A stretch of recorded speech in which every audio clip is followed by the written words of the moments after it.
Anderson Cooper, AC 360, CNN weeknights 10 Eastern.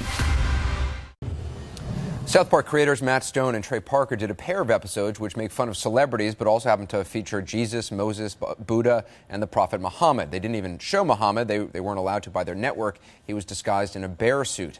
A radical Muslim website put up what they called a warning to Parker and Stone, saying that they would probably end up like Theo van Gogh, a Dutch filmmaker who was butchered by a radical Islamist. The webpage included a photo of Theo van Gogh's murder. He was killed after making a movie called Submission About Islam, written by my next guest, Ayaan Hirsi Ali, who has had to live with protection ever since. Thanks very much for joining us, Ayaan. Thank you, Anderson. Thank you for having me. And I just have to make one correction, which was I had protection before I made Submission, and Theo van Gogh did not. And that's why he ended up dead, and I'm still alive. This radical group says that this is not a threat against the people behind South Park, but a warning about what will probably happen to them. They also, on their website, provide information about where these two live, a link to a sermon by a wanted cleric about the punishment for blasphemy. Do you think this is a threat?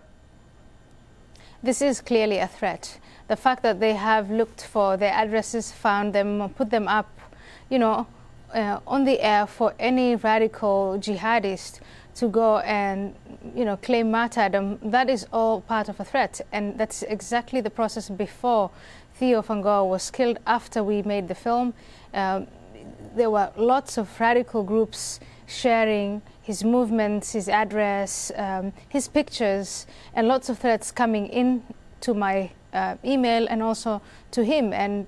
So when people say, well, look, this is just some obscure website, a bunch of street corner preachers in New York, they don't really amount to much, you say that doesn't matter.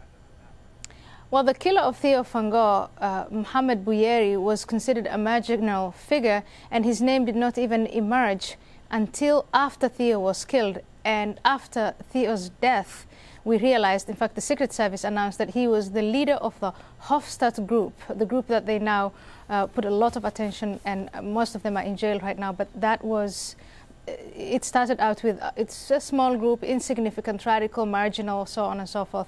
But they were not marginal. It's their group leader who followed, surveilled Theo as he went from his house to his work on a daily basis until he found a moment that he could attack. The chilling effect something like this has, I think cannot be overestimated. We've already seen the Met Museum in New York reportedly is not going to show any portrayals of Muhammad in their Islamic art exhibition. And I want to show you some stills from South Park where I guess the network didn't even allow them to show Muhammad or a portrayal, a cartoon version, so they had him disguised in a bear suit. Why does it outrage this group so much to have any portrayal, or even in a bear costume?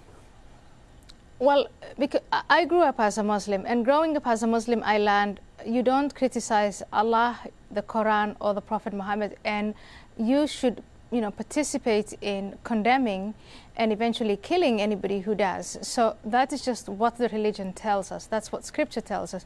There are some people who want to act on it, and there are some people who don't. The majority of Muslims do not want to act on the Scripture, but they are silent when fellow Muslims do. But like in South Park, this cartoon, whether you like South Park or not, they show Buddha snorting cocaine. You don't see death threats or warnings from Buddha.